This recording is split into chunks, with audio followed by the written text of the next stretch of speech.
Hello, good morning, good evening, and good afternoon, and wherever you are in this one wide, wonderful, beautiful world that we live in, you are very welcome to How Not to Sell for Non-Salespeople with my good friend on, that's it, I've got it correct, on Yes. my left, but it's on right, Chris Croft. You're very welcome, Chris. I'm looking forward to this.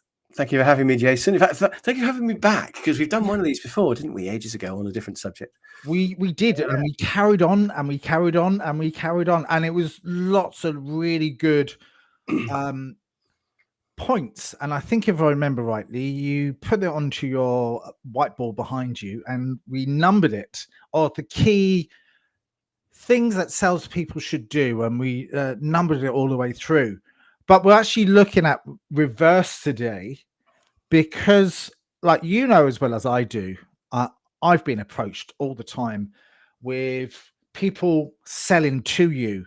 And the worst Yep. thing about a salesperson that sells to you, it feels like they are selling and they're doing too much, and they're doing too much talking, and they're not Mm, giving you any value because they're talking too much, and you don't actually have time to speak yeah. because they're doing the way I look at it, it's the Pareto principle in reverse. And people that might not know what the Pareto principle is, 80-20.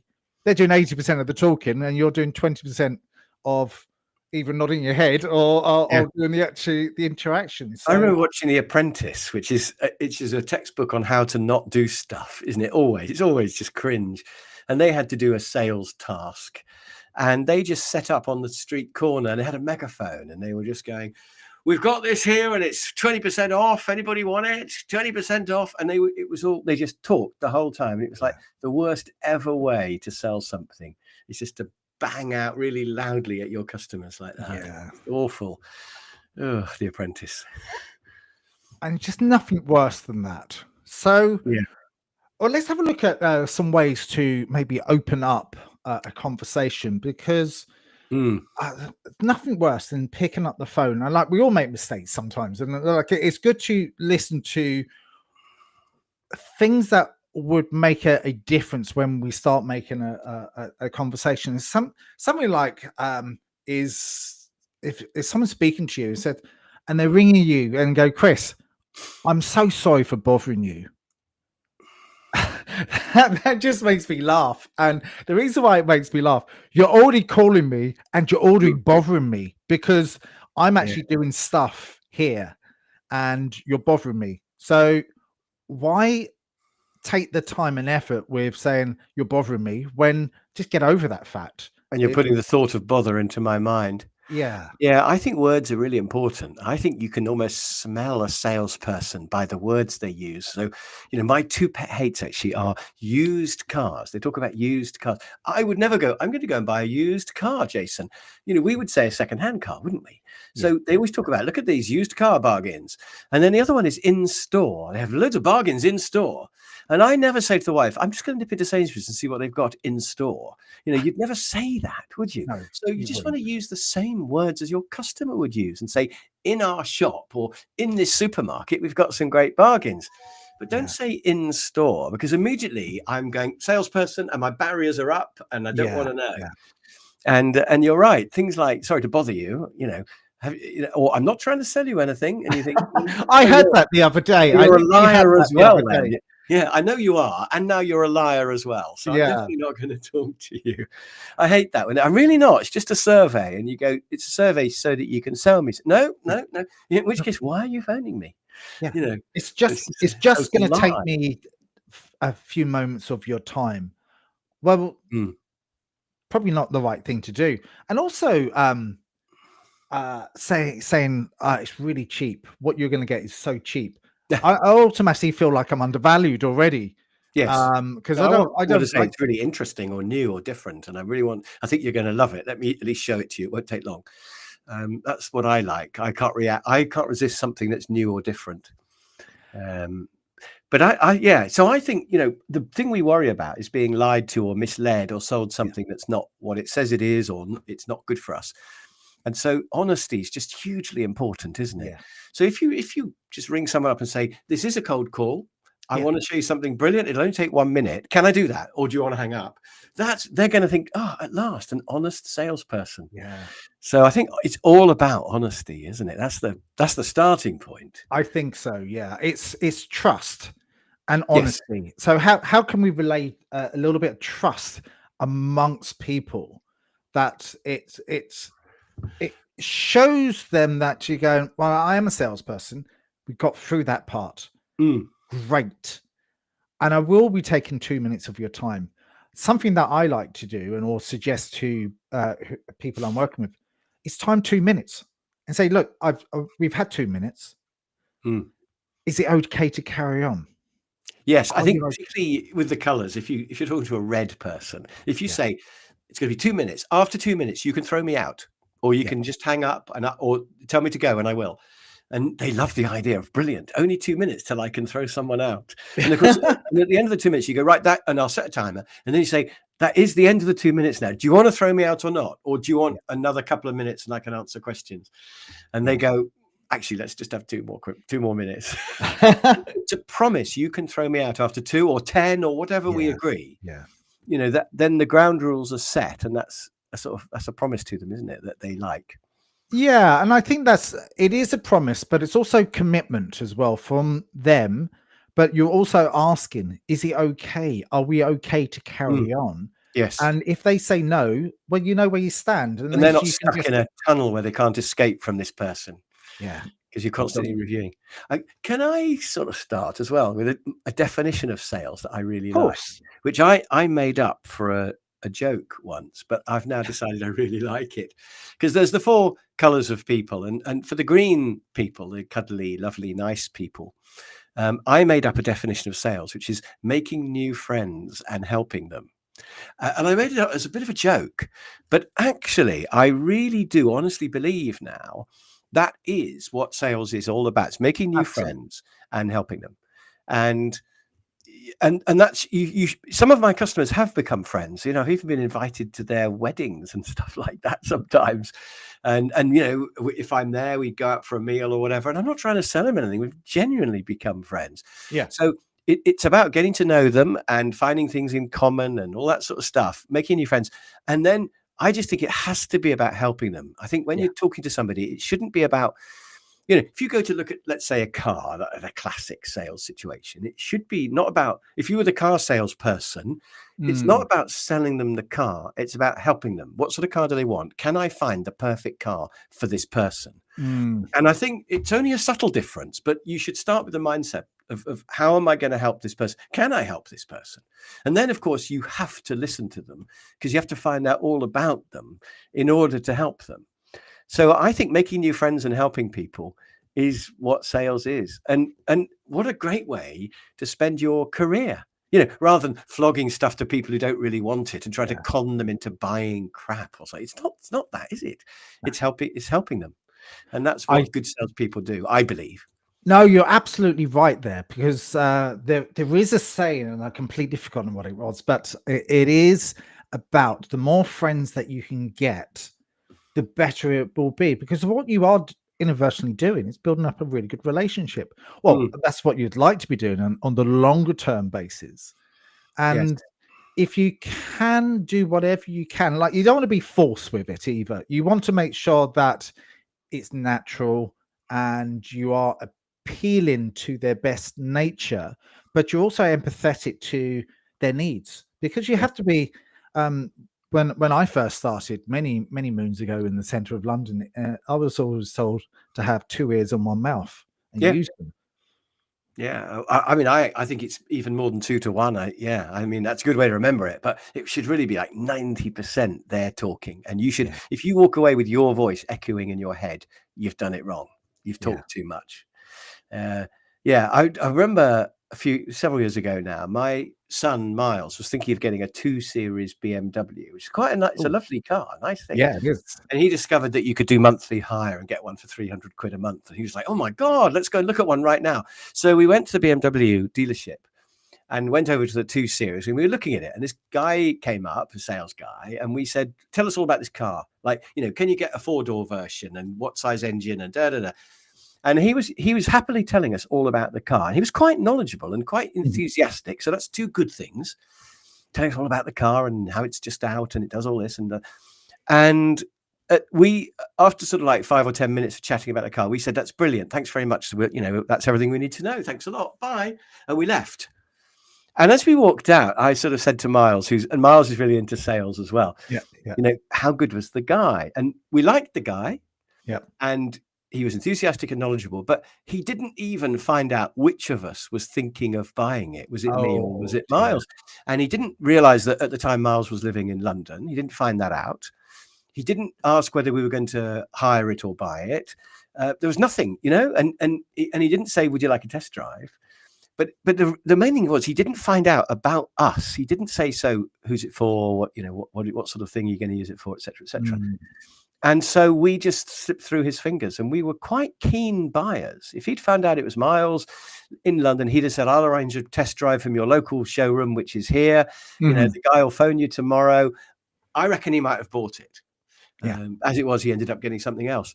And I thought that was really interesting because the guy wanted to sell us the car, but he didn't want to really help us because he didn't get to know us. He didn't understand us. So he sort of became friends with us while we were chatting, but it was all him talking.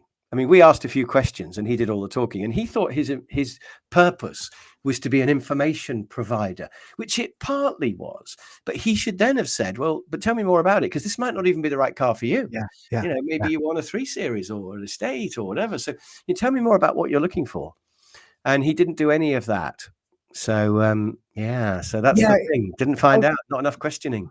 I was going to say, in the information age, and we are in the information age, it's a thing that LinkedIn says now, it's all deep selling, which basically means is 20 years ago, it would be the brochure and it'd be information. But now you're going into the showroom because you saw the ad already online somewhere.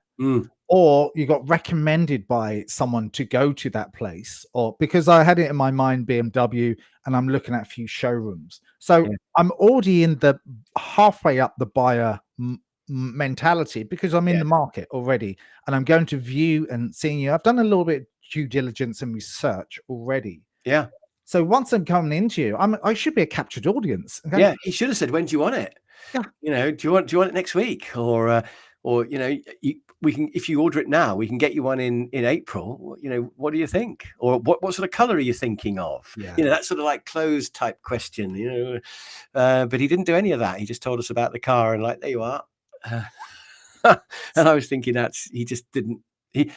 think he'd been trained in the car, all about the car, but not trained in the sales process. And a lot of people, when they join a company as a salesperson, they get trained in the product. But there's a sort of assumption they already know about the sales process of how to close and handle objections and stuff. And quite often they've never had any training. And he was a nice lad, but I don't think he'd had any training. I wanted to leave him a card and say, look, just have a look at my LinkedIn learning course, at least, you'll sell twice as many cars if you look at that. Yeah, well, absolutely. Like, even if he just listened to understand, and then asked the question, what brings you in here today? What were you looking for particularly? Have you any thoughts on any colors? What colors do you prefer? Because the thing is, I mean, our topic of the day is to not be a salesperson. And obviously, if you go in the BMW showroom and there's a young lad in a suit, he's obviously the salesperson. Yeah, it is. Yeah. Not enough women in car sales, I just want to say, by the way, while we're here. But there aren't, and it's crazy. But nevertheless, whoever's doing the selling, they are a salesperson, but you still don't want them to be pushing a particular car on you. And in fact, one other BMW, I mean, I love BMWs, and I've got one, and there. But years ago, I decided that I really liked the 320. A friend of mine had a 320 diesel, and I'd read reviews. It said I have one of those as well. Best everyday car because it's it's quite fast, lovely to drive. Very economical, 2-litre diesel, brilliant. So I went in and said, I'd like a 2-litre diesel. And they went, brilliant, what color? I'll have it in black. Okay, done. And I bought it. And I was bitterly disappointed by the car. And I had it for 3 years of contract hire at 500 quid a month. And And I hated it for 3 years. I hated that car because it was soft on the corners. It was like a bowl of custard. It rolled, it wobbled. And when I went in to get it serviced, they said, "And how are we liking our car, sir?" And I said, "Well, to be honest, I don't like it at all. It's really soft." And they went, "Oh yeah, well, that's because you've got the SE. You know, if you wanted a harder ride, you should have got the Sport." And I thought, well, why didn't you tell me that? Yeah. That's And in not fact, my the fault. Sport was a bit more expensive. So they could have said, one question, just what sort of driver are you? Do you like a comfortable laid back ride, or are you a bit pushy and you like to go fast around corners? And to my shame, I would have said pushy. Yeah, And then, cool. and then he could have said, well, in that case, you will love the Sport. It's another 1,500 quid, but it's so worth it. And I would have gone, okay, then. And they could have sold me, they could have got more money from me and made me happy for 3 years. But they didn't. They didn't ask me. They didn't ask me what I wanted. They didn't try to help me. They just thought, brilliant, flogging the car, boof, done. And they didn't even sell me the more expensive one. I mean, it was crazy. So what happened after the 3 years then, Chris? Because I'm curious about that, because that's all part and parcel of it as well.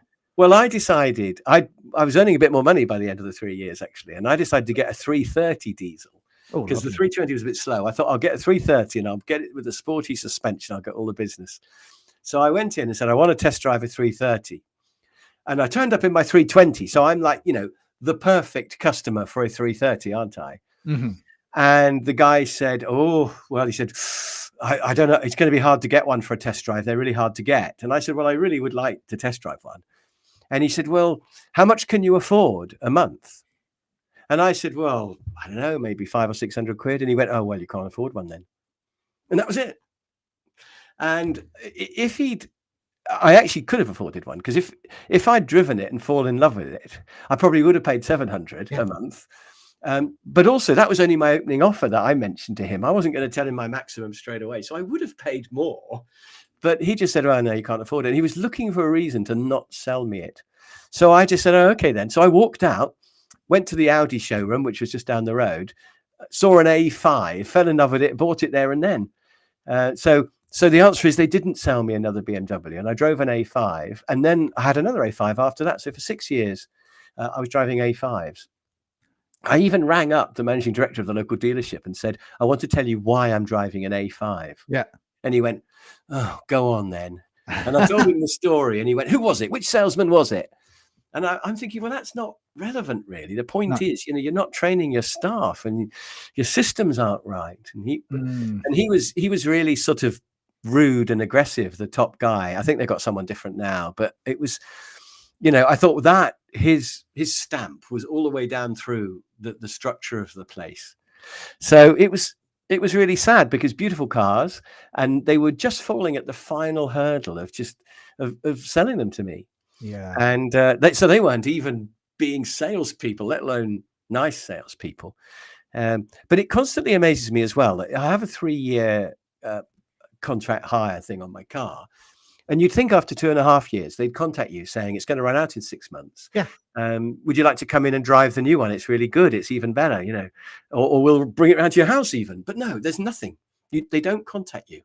Because one time I tried waiting with Audi. I waited and waited to see if they contacted me, and they never did.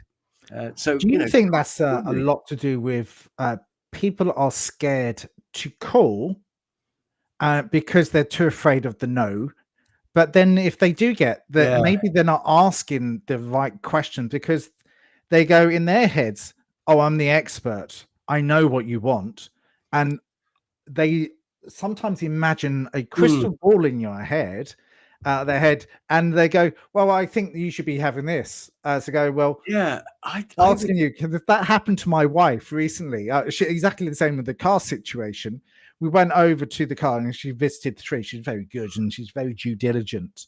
And the guy did ask a couple of questions, and then he was saying, well, I think you should be having this, and I think you should be having this because you're a lady driver. Oh no, that's terrible. And I was sitting there behind it, so I was going, I'm going to be quiet and watch this happen. What just happened? And then she walked away, and a sale wasn't done, but she did visit somewhere else. And I came in and I was quiet, and the guy was really going, what type of car? What have you been driving before? what sort of things are you looking for? Blah, blah, blah. He went through that. He said, Mm. "I hear 3 cars. There's the keys. Off you go."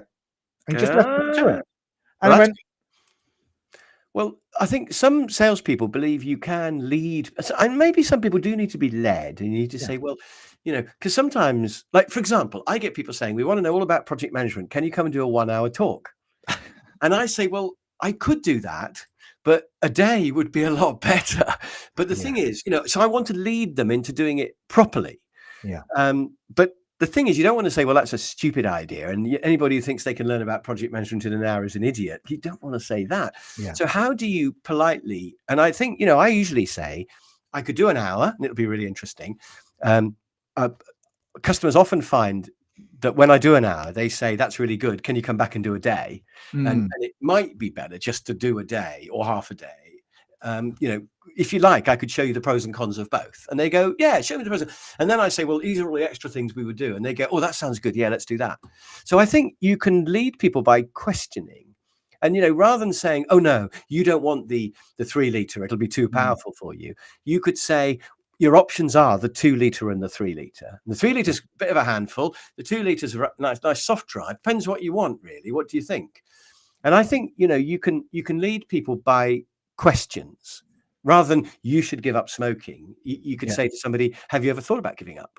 And yeah, what would be the reasons? And do you think if you could overcome that reason, would it be, would you do it then? And, you can nibble away by questions, I think much more powerfully than just telling them, oh, you don't want that one. You want to get this one. Because if someone tells me to do something, I always want to do the opposite. yeah. You do, you do. It's part of being a little bit stubborn, but it's also part of going, I need to come up with the idea myself. You need to give me the reasons to think about it or Yeah. think up the ideas yourself. And it's also about perceptions as well. And I tell you the reason why that is. If I walked into a showroom today or tomorrow and I'm dressed in scruffy jeans and whatever Oh, else, yeah. are you given the right perception? I could have £1 million euros in the bank. I could be having Yep. fancy cars and all of that. But the perception I'm giving off, I'm scruffy. But that, Are you the customer in this story? yeah, I'm the customer in Yeah, this. because you must never judge a customer. In fact, I've always said when I'm a millionaire, I'm going to go around in shorts and Crocs and do whatever the hell I like. And I'm in Crocs at the moment. yeah, so am I actually. I'm actually going to prove it to say it's not just. Look at that. I'm standing up. So yeah, I've got some similar ones. But when I go to the car showroom, I don't dress up because partly I want to test them and see whether they do actually look after me. Rather, there's a nice message, by the way, from Dermot. I'm glad you like my course. I'll say something about that course in a minute, actually, because about the name of it. But the point is, yeah, you shouldn't have to dress up to impress the salespeople because they should be interested in you and ask you questions. And as soon as they say, "What are you driving at the moment?"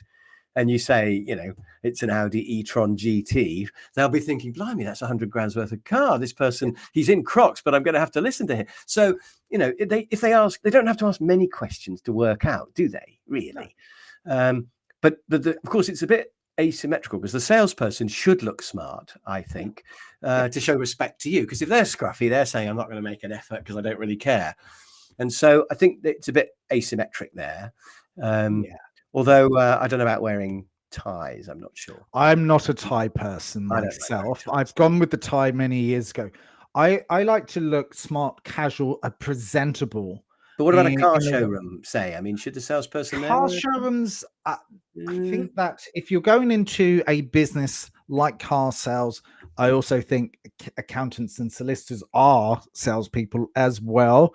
They might not be perceived, but they sell in a product and service. Yeah. I think solicitors are probably very charismatic in the way that they approach a sale slightly differently, but they are selling their services. You see, my accountant, who I love, hi James, if you're there, he doesn't wear a tie, I don't think, because I think the really important people like him don't need to wear ties. And the people at the bottom of the pile don't wear ties. It's the ones in the middle who want to be important who wear ties. So I think if you don't wear a tie, you're either not at all important or you're really important. And here's you and me not wearing ties because we don't need to, sort of thing. So I actually think, even a car person, I think if they've got a good shirt or, whatever the female equivalent would be that, really just smart, but it doesn't have to be that formal. So I think, you know, a good shirt, you've got to have smart shoes. I think they make a difference. You know, Crocs are obviously the extreme case, but Well, we're not showing our feet at the moment, no, but you should have smart yeah, shoes. I you think, should do. Yeah. people notice that. So Something I appearance was is going to say, Chris, is also, and this came up in the conversation with my at the car sales. The guy went in and he tried to put his hand like that to me, and then he went, "Oh no, but it's the power. Who's buying it, especially in the couples or." Well, you should shake the woman's hand first because it's just more polite, shouldn't you? It is more polite, but it's also who's buying it, particularly. I'm not buying it. I was just there for the ride. Yeah. No pun intended. But they didn't know that at that point. So you treat both people equally and then ask, so who's the person who's this car is for, really? I think that's a perfectly good question. And then, but yeah, talk to both. My dad went in with my mum one time and he was the one buying it. And they completely ignored my mum. And after about 10 minutes, she said to him, "We're leaving." Because, you know, even though she wasn't choosing the car, they should have at least acknowledged her and you know, offered her a cup of tea or something, even if she wasn't going to listen to the detail of the engine or whatever. But they just totally blanked her and talked to him. In fact, I think the guy even stood in between her and my dad and spoke to my dad, which is, you know, and she just said, "We're leaving." But inadvertently, my mum, she probably made the decisions. Yes. Well, yeah. Well, She probably on the small decisions. He makes the big ones, but there aren't any big decisions. So she actually decides everything. So there's all of that. I think there was something else I was thinking though about this, because I think some salespeople are very pushy to get deals. Yeah. And I think the really good salespeople are not pushy at all. They play a longer game.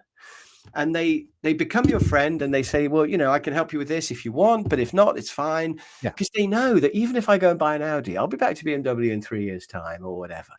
And just keeping in touch and playing that long game. And I think if you've got a really big list, so I'm lucky because I've been doing training now for 25 years. So I've got a huge number of companies and who I've done training for. And every now and then one of them pops up and says, "You did a course for us 7 years ago, and could you do another one?" And I've got enough now on my list. I don't really have to make an effort and chase people up and hassle them. And you haven't done your training for a bit. Do you want a training course? And they have to go, "Well, not at the moment, really." So I can be quite laid back and just be their friend. I'm here if they want it, you know, because there's enough on the list. And I think, you know, if you're starting out, to have a big list means that you can be more secure, more confident, and less pushy. Yeah. And in the end, you probably get a better conversion rate because you're not, they could tell you're not desperate, you know. It's like, desperately trying to sort of get yourself a girlfriend. I was thinking exactly the same scenario. But, you know, it's never going to work. Whereas if you're pretty cool and you just, you know, you wait, then people will come along. And but I think, you know, if you can have, in sales terms, if you can have a big list of potential customers who you've spoken to, and then you stay in touch with them and you just keep helping them with information. You know, I would love it if BMW could just occasionally send me an email saying, you know, "This is the latest electric 4 Series that's come out. It's different to the old one." And, you know, at the bottom, they can say, "If you want a test drive, you know where we are." Instead of that, I get nothing from BMW, and from Audi, I get everything.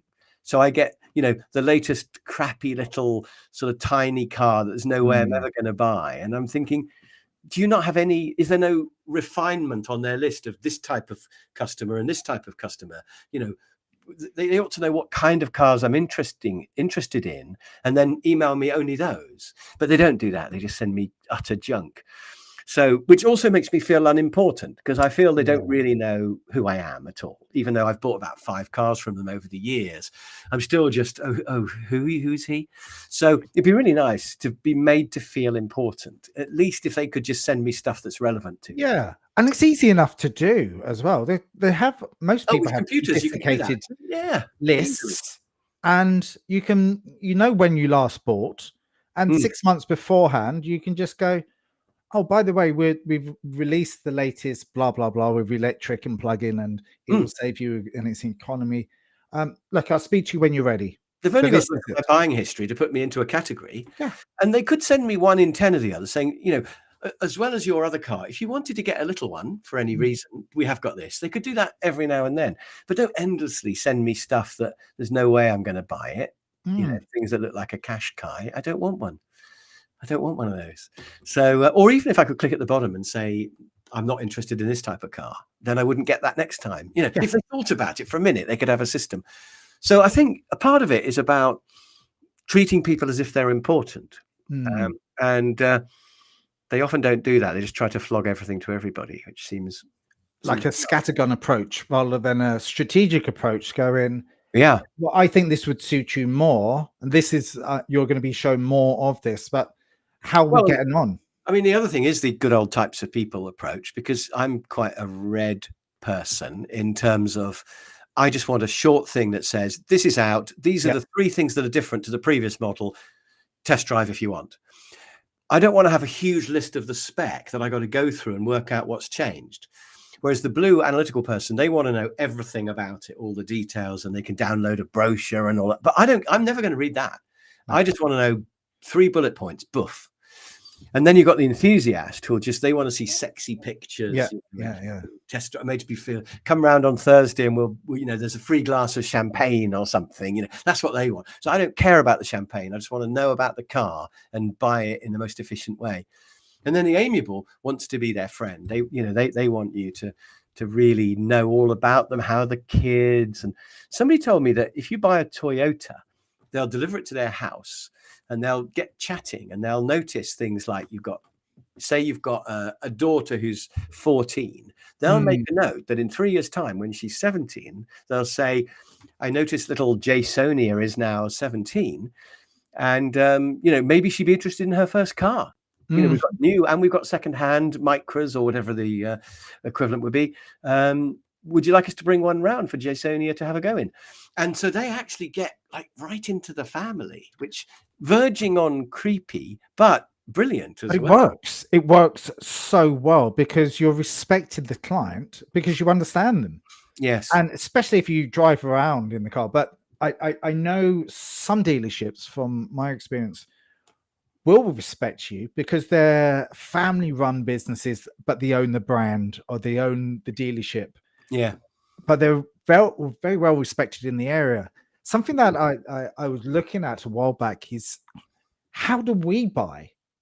Before we can sell, or if we're salespeople, how do we buy specifically? What makes those types of people good for us to want to buy from them?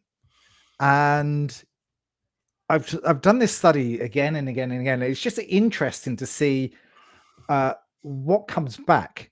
Again, it is trustworthiness, but it is also a little bit of social proof as well. Other people have said that person is the right person to speak to. That's interesting. Because just before this, there's a fence at the bottom of my garden that's all falling down, and I've got to get it done. And I asked the neighbours, who would you recommend, which is kind of social proof, and they said, "Oh yeah, this guy's good." And he came round the next day. I emailed him. He came round, and then he didn't send me a quote, and I chased him, and eventually, after about 4 weeks, I finally got a quote from this guy, and it was quite high as well. I think. I mean, I don't know what fences cost, but it was a lot. Yeah. And so I thought, oh. So anyway, yesterday I went onto a website called what's it called? Bark. Just bark.com, I think it is. Yes. And you could put in there what you want, and up to 5 people, but no more than that, will contact you. And 2 people immediately said, I'll come and look at your fence. And they both came today. So that was good.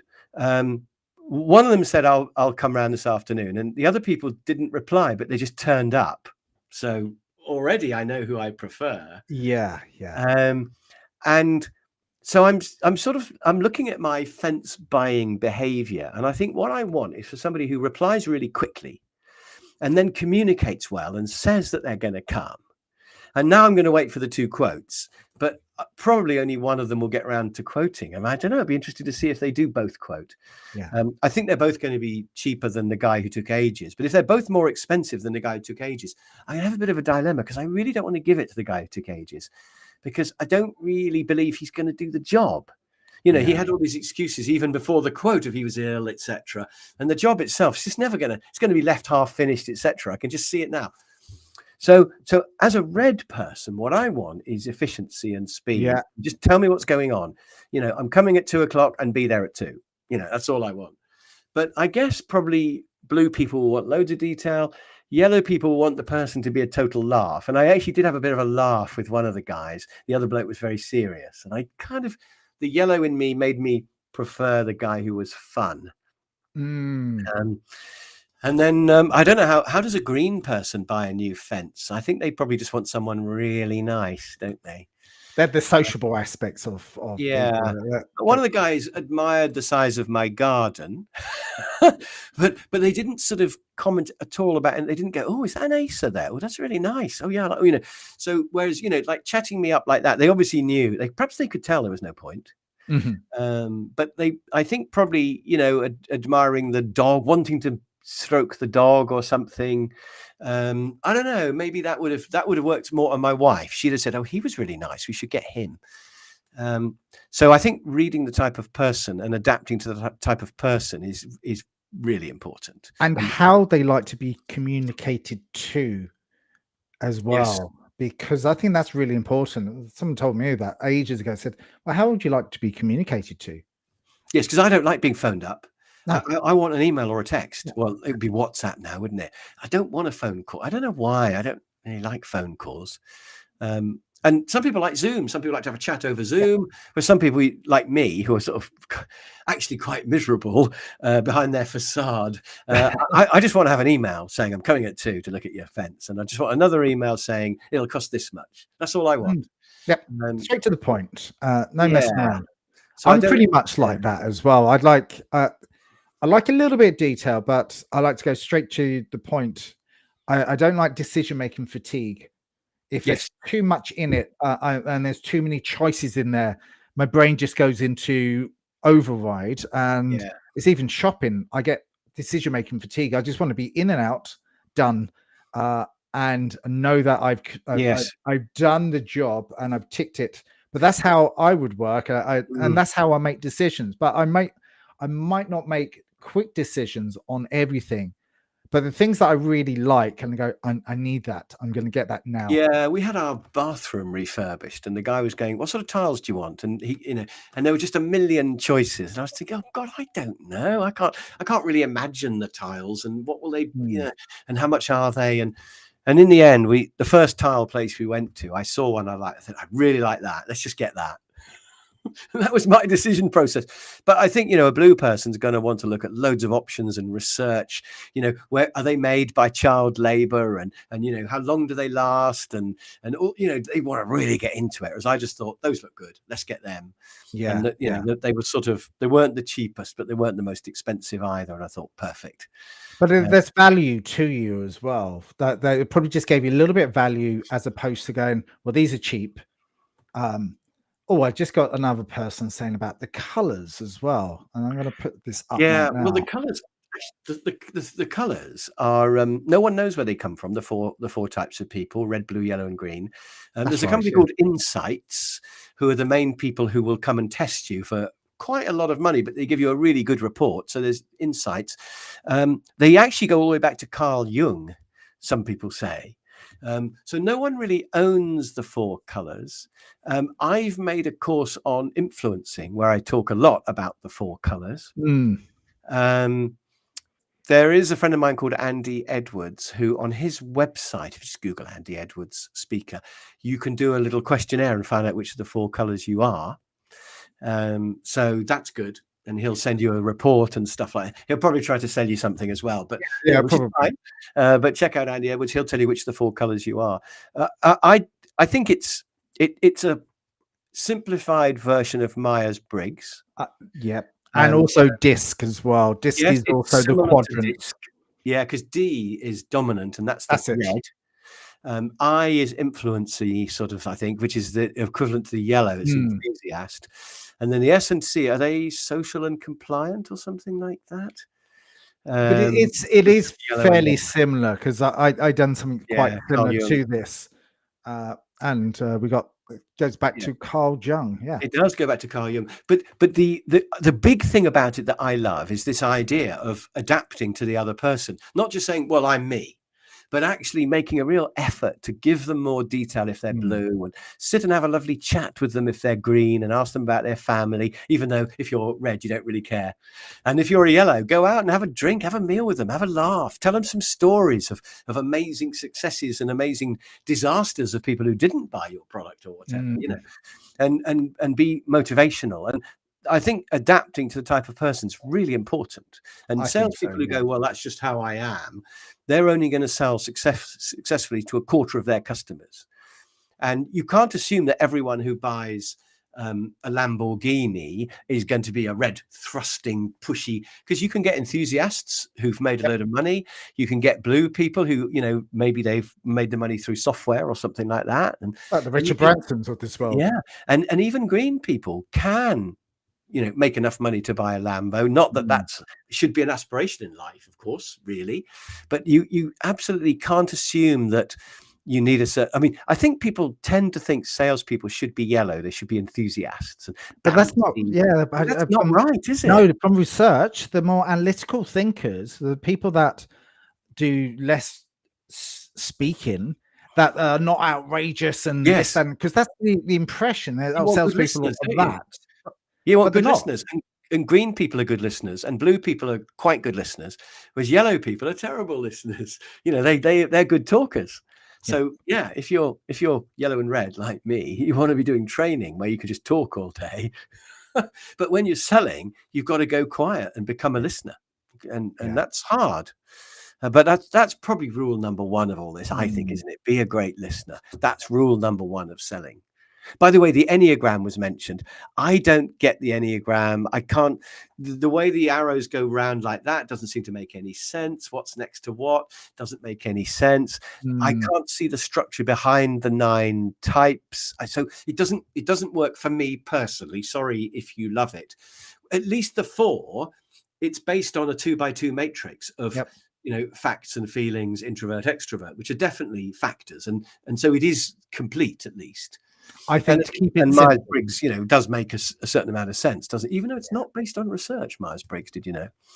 But it's a good model for understanding yourself. The problem I have in Myers-Briggs is 16's too many. So I can't talk to you, Jason, and think which of the 16 is he, and how do I adapt to 16 types of customers? You can't. No. Whereas 4, I can think, oh yeah, I think he's probably actually, do you know, I don't actually know what you are, but I think you might be blue. But interestingly, I jump between the 2. I jump between a couple. Yeah, because blue and yellow, I think, actually, which is a bit I do weird. listen a lot, but I do ask questions as well. Yeah, but the best salespeople are in the middle, so you can't really tell what they are. And not because that's secretive or anything, but if they're in the middle, they can adapt to all 4 quite easily. Yeah. See, I'm too red to be a good salesperson. I mean, if I go to see a customer and they keep me waiting, you know, I'm like, how dare they keep me waiting? That's me as well. I don't want to work for this person. They can F off. And I'm feeling quite aggressive before I even get in there, which is bad, because maybe they've got some big problem that's come up. It's maybe not their fault. And I can do things on my phone. It's not a problem, but nevertheless, the red in me is saying, bloody hell.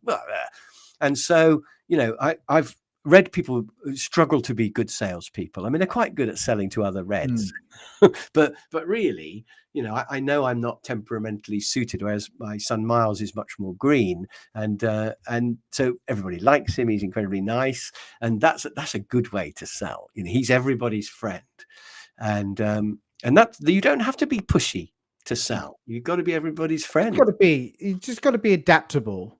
You got to be thinking quickly. But you've also got to be, as I say, is to just hold back, because you don't need to be on top of your clients and customers. And I think that's the right thing to do. It's something that happened recently, and I was going to say, I was at Stansted Airport, and I have to get a hire car. And I've been going down dreadful routes of hire cars, and they've just been red comes over me. Recently hired a car from somewhere else, and they called in advance to say that your car is going to be ready for you. So you're buying the hire company here rather than buying a car, aren't you? So we're buying the whole experience, because the other is so good. I've never. The guys were there. Said, hire company. "We're going to upgrade you." I said, are you okay with an automatic? Yeah, I'm fine. It's a bigger car. I can see you got two Mm. kids as well. So the other car that we was going to give you wouldn't have suited you, but we're going to upgrade you Oh, because we that's want to make good. sure that you have a bit longer legs room. We're going to walk around the car with you and going to make sure that you're okay with the buttons and all of that. And they Mm. sat in there and they said, well, this does this. And there was other people waiting and said, is everything okay? He said, yeah, yeah, yeah. Oh, you can do this, you can do that, only if you want to. And I went, oh, fine. And really relaxed. Halfway down the road, got down the road, and then they called up again to say, how is the car? Is everything okay? Did you get to your destination? Excellent. They also gave us a smaller deposit, and normally it's a large deposit. Mm. Handed the car back, everything okay. Fantastic, and all that. The next day, they called back and said, we refunded your deposit. Everything is okay. Look, we'd love to offer you a discount for the next time that you arrive. I'd never had that. And I was Do you want to absolutely, name them? Because I think they deserve to be named. They're great. yeah, they're absolutely fun. I think it's Europcar. As that Stansted Airport, it was just the best Yeah. experience I've had Green with a colour hire car logo, is it company. Europe car? I Yeah, I think. think it's Europcar in Stansted Airport. Yeah. I'll have to double check. Yeah, you should put it underneath the post of this. Yes. My wife's got a pet hate about being upgraded, actually, because if you go to somewhere like Sicily where you want a really small car for the little tiny roads, you book a little car, and when you get there, you go, congratulations, we've upgraded you. You've got a Nissan Qashqai, and you get this great big barge that you have to drive around these little lanes. And when you say, I don't want to be upgraded, they go, well, actually, we haven't got anything else. And you realize they've just got, they've been given 100 Qashqais by Nissan or something. I don't know what the reason is. And they claim they're upgrading, but they're actually just passing you off on the car that nobody wants, because all the small ones have been snapped up for the country lanes. Why they don't just buy more small cars, I don't know. Yeah. But we always get upgraded, and we don't want to be. But my pet hate actually with car hire is as a red person, is the queuing. So when you go to pick up your car, there's usually a queue of 2 or 3 people in front of you. Yeah. And they take ages to serve each person. There's usually only one person serving, and the other 2 are sort of picking their noses or something. And so you queue, and they take ages with each person, trying to sell them extra insurance and fiddling on their computer. I don't know what they do. Because why can't, you've already pre-booked. Why don't they just give you the keys? Just check you, look at your passport, give you the keys. But oh no, it takes like 10 minutes. So if there's 3 people in front, it's half an hour you're waiting. And you've been on a 10-hour flight to Los Angeles. And you're exhausted and fatigued. You just want the car, and you have to queue for half an hour. You've just been through LAX with all the crap that goes with that, and you're queuing for half an hour to get your car. So what I want is just to walk up and get my keys. And that seems really difficult. And that's more customer service than selling. But that's, can I add one more final thing to this conversation? Because we're way over time, as always, aren't we? Which is, I think obsession with quality should be, and we've talked probably too much about cars, but if you take, for example, training courses, I could just flog somebody a training course, and I could turn up and do it, and it would be all right. And, they might book me again or whatever. But because of my own pride, really, it's not that I care about the customer, because my own ego and pride, I want to do a course that I think is good, that I'm proud of. Yeah. Whether it's a video course I've made, or whether it's a face-to-face course I'm running, I want it to be the best course I could possibly do. And I want to walk away thinking that was good, or I did the best I possibly could have. And that, for all the wrong reasons of pride, it means that I'm constantly trying to improve what I do. And I think it is usually good. I hope it's good. Who knows? But I think when you sell something, you should be really obsessed with it being as good as it can be. And, if you are selling a product that something isn't quite right, you should be badgering the staff to fix it, or the design people, or whoever it is, to get that fixed. Or if you know that the hire car sometimes isn't very clean, you should be in there going, why aren't they cleaning the cars properly? Because I'm selling these and it looks bad. And I think you should be really obsessed with making sure everything you do is as good as you possibly can. Because I think customers can tell that. They know whether you care or whether you don't care. And I think that's part of selling, that, bad salespeople just flog stuff to people, and it shouldn't be like that. And customers know the difference. Customers are not stupid, is what I'm saying. I think you're absolutely right. You haven't hit the nail right on the head. You do generally care about the other person, because again, like I do training Mm. courses as well. I want to make sure that it's a success. I want to make sure that everyone is happy Otherwise, you've and wasted a giving day of value. your life. You'll still get paid, but you've wasted a day of your life if they're not going to, if it's not going to have any effect on them. Yeah. So for your own ego, luckily it coincides with what's good for the customer. But you want to make sure the course makes a difference, don't you? Because that's really why you're there. Yeah. I mean, you're making a living, but it's actually not that. Your purpose in life is to make a difference to people, Yeah. I think. Yeah, and always like to say is make a change to them, that they come away of Yeah. value, that you've given them a 100% value. Because I think we're in the service industry. We are serving people to their best needs, Mm. and we want to make sure that they walk away happy. Yeah. Because that's emotion, and selling well is an emotional experience. Yeah, I want them to be happy, but also I want to have an effect on them. I want them to do something different as a result. And Yep. the only dilemma I sometimes have is, what if I have to make them a bit less happy in order to get them to change? If I have to, criticize them a bit, for example, to say, look, that you're not doing it right, they're going to be less happy, but it'll have more effect. Yeah. Should you tell them the truth? And I usually do, and sometimes that's a problem, but I can't bear the thought that my course wasn't as good as it could have been in terms of the effect it's going to have. And if they don't like it, if they want somebody else to just, blow smoke up them and tell them they're great and not actually teach them anything, then they can get somebody else and it won't be me. Yeah. I couldn't live with not helping them. It's But all about making a difference to them in the end, isn't it? and that's the passion, but it's also the value that you give to the world, and that's exactly how my newsletters go, is the ripple effect. Yeah. I got fired from one really big customer, actually, because it was a marketing course and I discovered that all their marketing strategy was like completely against the theory. And we Oh, looked at it all during the day and talked about it and things. And afterwards, I contacted the top guy and said, I've discovered some things about your marketing strategy that we ought to talk about, because yeah. I think I can help make it better, because some of it's not very textbook. And he sort of said, well, I'll let you know. And I never got booked again. And I think it was because I did that. And I think he just thought, who is this guy? Who does he think he is? We just hired him in to do a course. It's like, someone cleans your windows and he's looking through the window and he's advising you on all the stuff that's on your computer, and it's none of your business. But I don't think it was like that, because if I'm running a course for people, I discover a load of things about the company. By the end of the day, I know all about it. And really, I've been to lots of other companies and I can compare them all, and I've studied the theory, and you'd think they would say to me, based on what you've learned today, what did you think? But they never ask me. And every now and then I do volunteer stuff, and it usually gets me into trouble. But I do care about making a difference. And I think, that's part of selling in the end, almost the essence of it. That's what it's got to be. Yeah, something that you just touched on there before we wrap up, we're almost wrapped up, is if you have a customer, it's really understand them.